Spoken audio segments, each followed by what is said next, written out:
Maayong hapon, bay! Sige mo nung syagit niyo kuming mo hapon, bay.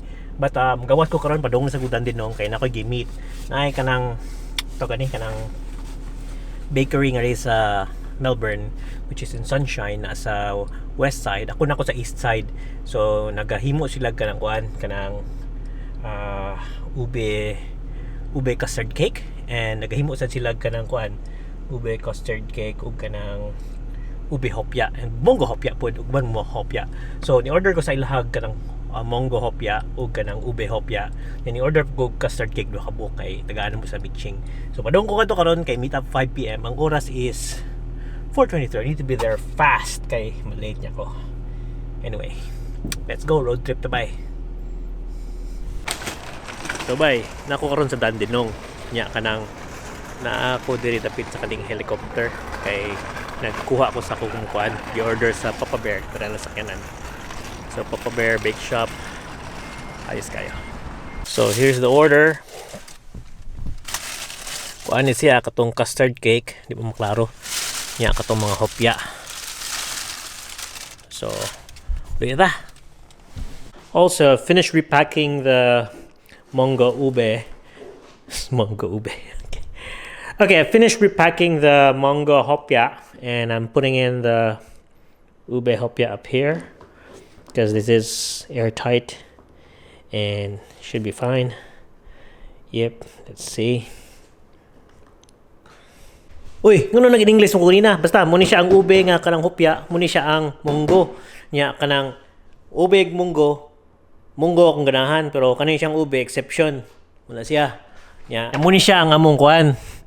Custard cake, ube custard cake, gipalit sa Papa Bear.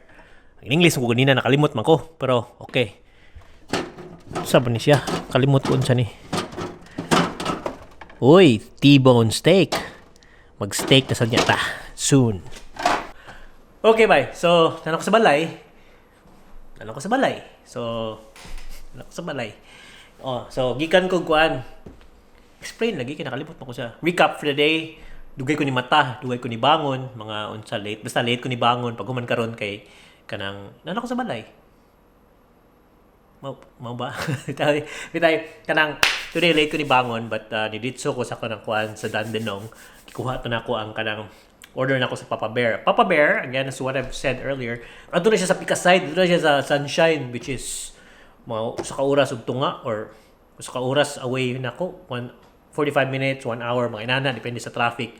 So, layo na, Pika side na ako sa kanang east side, na to sa west side. So, lamig mo ng paan nga to, kaya ever since bago ko sa Australia, gipatilaw ko ni Tristan Valdez. Shout out, Tristan Valdez. Patilaw ko niya kanang hupya, na init-init pa, kaya doon mo siyang ipuyan. Patilaw na ko, pisti, lami. Di lang siya para sa kanang, sa La Fortuna nga hupya, nga lami, pero lami siya. Sumuto na, di ko, every time maagi ko nga to, palit ko hupya, usay, may stock, usay, sirado sila, inana. Karon kay gingnan mi ni kuan ni Big Boy nga naa day kuan ngadto na ay kanang ube. So muto patangan ako. So natay last katong sa tong simanahan last ana naka-timing kog ube. Hala ube ng hopya nya wala naman say munggo. So ube ang ipalit. Nya di ko hilig og ube. Pero pag tilaw na ko sa ube, uy, lamay lagi nilang ube lagi. Ayos lagi nilang ube. So muto naganahan ko nag-order og ube karon. May karon kay pandemic lagi naga-deliver sila. Though, niyato sila sa Dandenong which is around 30 minutes away na ako. Pero okay na akong drive na kay di man mga tug east nga marag mas hectic mga traffic adto. So, palit din ko palit ko kanang kuan. Ube o kanang munggo. Ya, duha ka buok custard cake. Ang usa gidrop na ko la kabitching. Kaya custard cake last time, padung na kong gawas. Lola, palit, balik ko, palit. Ya, lakaw na ko. Pag lakaw na ko, Lola, palit ako sa pa kay birthday ni Mitching niya. Naitabo kay, na naman ko sa layo. Utong ko nga. Next time na lang niya. Yung kalugar nga to. So, belated birthday cake to ni Mitching. Belated happy birthday. So, mara na ba eh? Karoon na noks balay. Trabaho na ta. Mga ginigid. Life. Woo-wee! Let's go. Kapoy malihok eh. Kaon sa kopya. So again, muna siya ang hopya sa Papa Bear, lami kayo. Papa Bear, I'll drop the link below kung sa ilang website or sa Facebook nila asa. And yeah, very good. just to name out some, nasa tuyo kay mga uban pamalitan kay karon pandemic mga Pinoy na maligya. So ang usa sa kong kuan katong sikat karinderya, sige kog palit na to sa dan din nang kipo na ko kwaon kanang ube pandesal nya ang katong si si Christian Martin po di ay Tagalog ni sila. Nag-order ko nilang suman or kanang budbud. So lami sa kanilang budbud. Nagkatilaw ko sa ilang uban mga pagkaon. Lami ansa ko silang biko. So nya katong sa moron, katong kang limot ko sa pangan sa kang Dina nga moron mo tong ganahan si kaog sa moron ni kuan niya. Layo man sa diya to sa west. So lisod kayo. So karon mukhang papabear nga kuan. Kani. Dami.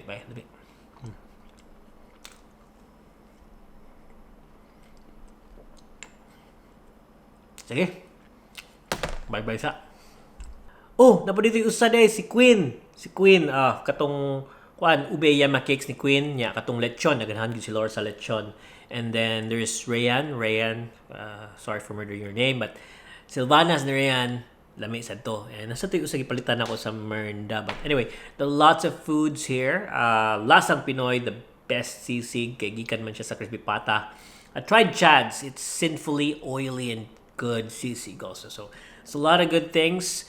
Karen, your ngoyong. Yeah, I always have stock sa iyang ngoyong. So kung taga Cebu ka, Baguio ka nga, ngoyong is the life. Dita lamig yung ngoyong. But yeah. So I'm recommending them to my friends here. So yeah. Oh, dapat di usa chicharon homemade kang don sa father-in-law ni Don. Chicharon homemade, the best. Yeah. I think that's it. Dagan ako gitabi, naglibot ako. Nakamiss kong bantaw. I'm so sorry. I hope I can mention you next time. I'll try to do kanang maghimuog kanang king review next time, but wala gid kay stress, pandemic, wala kayo. But anyway, next time, we'll do it.